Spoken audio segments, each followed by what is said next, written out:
Yesterday's news. Hello and welcome to Old News, the programme and podcast which looks at news stories of the day through the papers of yesterday. Our topic this week, plantations.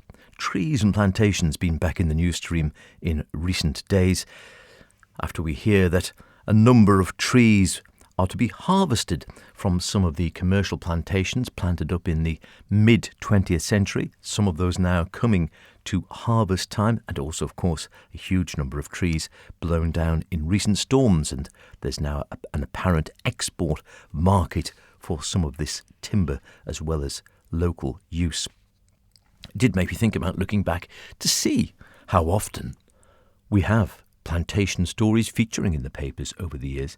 A fair amount, quite often to do with fire and damage, but things of other bits of interest as well, perhaps. We'll start with the Peel City Guardian, Saturday, September the 4th, 1920. The Manx Tree Planting Board, formerly the Arboricultural Society, controlled 3 plantations, we're told. The report to March the 31st, 1920 has been recently issued and includes the following remarks. The £4,000 asked for has been since granted by the Tynwald Court. And then it quotes, the property under the charge of the board comprises Llewellyn Plantation, around 32 acres, in which planting was commenced in 1906. Sulby Plantation, about 52 acres, started in 1907, and a piece of land recently acquired at Ballycostane in Santon, comprising around 5.5 acres. The first 2 plantations have been starved ever since their initiation for lack of funds. It should be understood that trees from their birth to maturity require care and attention, and whilst it is difficult to overtake arrears, any neglect causes accumulation of trouble and adds materially to the expenses. Interesting, there was a lack of funds from Tynwald even in 1920. The Tynwald Court has been more generous in the last 2 years, but the sum voted, £620, is not enough adequately to provide for the necessary upkeep of the plantations and to assist in the promotion of forestry, as is so much desired. The above area, brackets 90 acres, is not large, but it must be borne in mind that the object of the board combines both arboriculture, the culture of trees for their beauty, and silviculture, foresting for profit, or at least, so far as the board is concerned, that there may be some return in money for the outlay. It is obvious that if pure forestry was the object, the areas chosen should be large, and so placed that the woods could be economically managed with the minimum of cost and with adequate but not excessive staffs. It follows that the return from such plantations as the board possesses must be looked for principally in addition to their beauty and embellishment of the island, both for residents and visitors, and such prominent places as Llewellyn, Sulby and Ballycostane will inevitably, if cared for, add materially to the charm of the island. And I think that is the case, isn't it, with so many of the plantations now that planted for timber harvesting, but now possibly far more valuable from an amenity point of view for walking and dog walking and mountain biking and such like. It goes on in quite a long article. Llewellyn was partly cleared and some 14,000 trees planted during the year. Little was done to Sulby beyond some cleaning and replanting 500 trees to replace those destroyed by fire. Ballycostane was cleared, of course, for the planting, which it was hoped to accomplish, but it required fencing on one side, and as this could not be effected in time, the planting had to be deferred until next season. The nursery is stocked with about 65,000 trees to meet in part the requirements during the next season of Ballycostane, 16,000 trees, and Sulby, 50,000 trees. A number of forest trees have been sold during the year, and some 3,798 fruit trees. We'll skip to 1932 in the Peel City Guardian, Saturday, August the 27th of that year. Llewellyn Plantation again to be open to the public. The experiment inaugurated last year by the Isle of Man Forestry Board of throwing open the nurseries and plantation at Llewellyn St John's to the public proved such a success, it was decided at the last meeting of the board to repeat the experiment again this year. The board considered that the opening might, with advantage, be earlier this year and extended over a longer period, and they've therefore arranged to open the nurseries each day except Sunday and the plantation each Thursday and Saturday afternoon between the hours of 2 and 6 o'clock beginning on Sunday, August the 28th, and finishing on Thursday, September the 29th, 1932. There are nearly 30 different varieties of trees in the plantation, aged 2 years and upwards, which are in very good condition and present a fine appearance. In the nurseries adjoining are seedlings with 2 years' growth. More than 56,000 plants were disposed of last year from the nurseries. And people interested in fruit trees and forestry will be well repaid by a visit to the nurseries, where the growing, acclimatising and propagation of the trees is taking place. 2 years later, in the Examiner, Friday, March the 2nd, 1934, the value of the island's plantations is the heading of the piece. Llywelyn, our finest woodland, we're told, oldest portion, worth over £9,000 20 years hence. Greater afforestation suggested on western shoreline.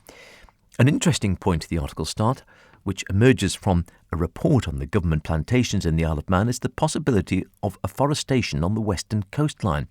Mr. W.H. Bennett, head forest at Ravenswood, Penrith, who recently made a survey of the Forestry Board's properties, remarks that much more land could be afforested with great advantage along the western coastline. Here, surely, is a chance to give the men of the West the opportunity of taking up an occupation in place of the almost extinct fishing industry. That was 1934. Mr. Bennett estimates that the original portion of Llywelyn planted 25 years ago is worth £864 today, but in 20 years' time, it should be worth over £9,000. Be interesting to know what it's worth today. He remarks that the Forestry Board's efforts to create beauty spots and give pleasure to posterity ought to be warmly appreciated. They have provided several really picturesque woods, the value and amenity of which to the island will increase as they develop and form tall, shady groves of natural forest. The board own 124 acres, which he values at nearly £30 an acre.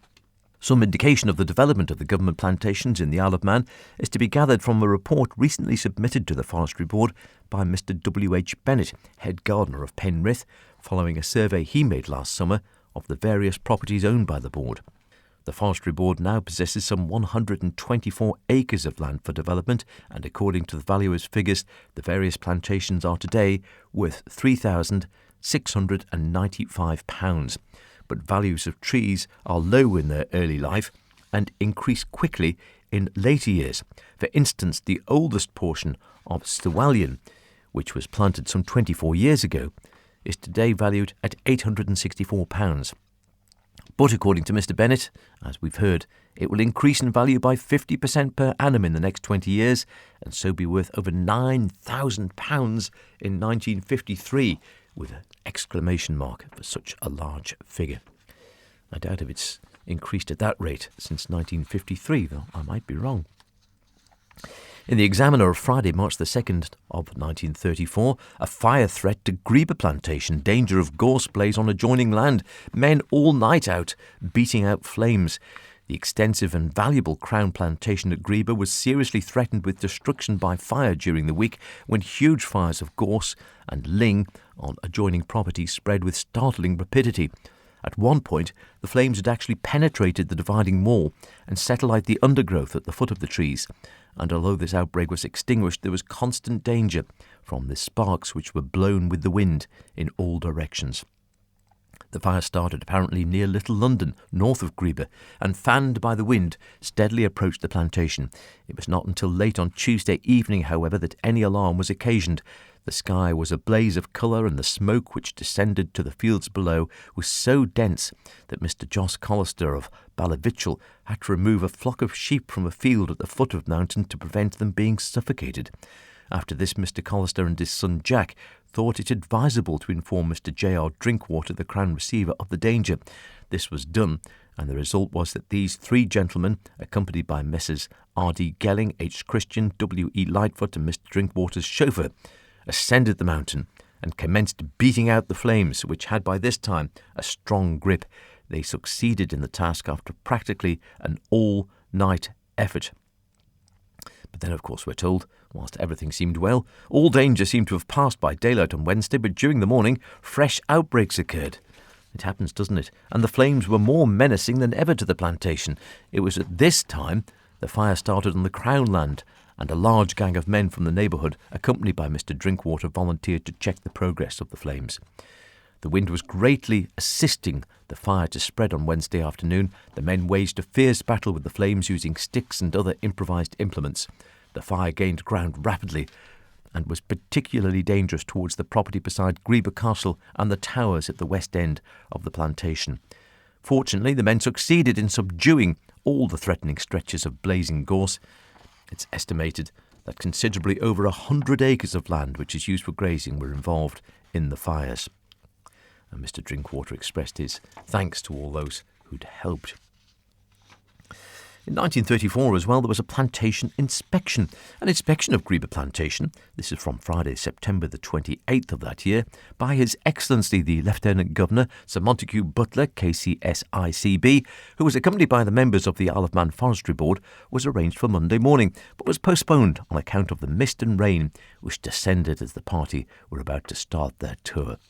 You thought they would have been made of tougher stuff back in those days. I'd imagine the current Lieutenant Governor would go ahead, come what may. Another fire threat to a plantation reported in the Green Final of Saturday, May the 1st of 1948. Fire broke out in a clearing in the Archaligan plantation, Foxdale, on Tuesday evening and covered an area of around 25 acres, destroying gorse and brushwood. Fortunately, no damage was done to the trees growing in the plantation. The outbreak occurred about 7 p.m. and spread rapidly in a northerly direction. A cottage occupied by Mrs. May Oates of Erie Kelly, Foxdale, was in danger of being enveloped in the fire, but by prompt action and cutting away trees in the vicinity, this was averted. Thank heavens. The cause of the fire is not known, we're told. And 1958 we'll finish with in the Examiner, Thursday, October the 16th. Damage to plantation sequel. The constant chopping and hacking of trees is reducing the plantation to a mere skeleton, said Mr. Eric Coward, Superintendent of Gardens, to Douglas Corporation in a statement read at Douglas Magistrates Court on Friday. Before the court were two boys charged with unlawfully cutting a tree in the plantation near Pulrouse Power Station. Was there a plantation there? I can't recall. The statement said the trees were of no financial value, but were put there to improve the appearance of the district. The boys were said by a constable to have cut off a 10-foot branch. They said they were after sticks, as you are at that age. The father said that other children in the district were doing the same. The boys were said to have no previous convictions, for sticking presumably, and the charge was dismissed under the Probation Act on each paying cost. The chairman, Mr. J.B. Milcreast, said the boys would appreciate such ornamental trees when they were young men. I think Mr. Milcreast is probably right. Mr. Coward was doing a lot with trees and flowers, and they would realise what an asset his work was to the town. It was a very stupid thing, even if other children were doing the same, to cut the trees down.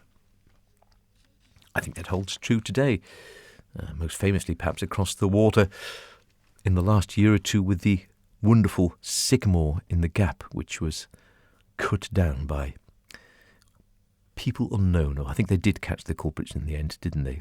But it was an act of great folly, one would think. Trees do get cut down, but hopefully only for the right reasons. Disease or cropping or making space, or if they're invasive species and such like. Otherwise, one likes to think we will all enjoy them, as Mr. Milcreast says, adding beauty to the towns and villages and islands of the Isle of Man, to say nothing of the environmental benefits, biodiversity, and all the other issues we take into consideration these days. Whichever way you look at it, of course, it is old news. Until next week, cheerio. You're gonna be yesterday's news.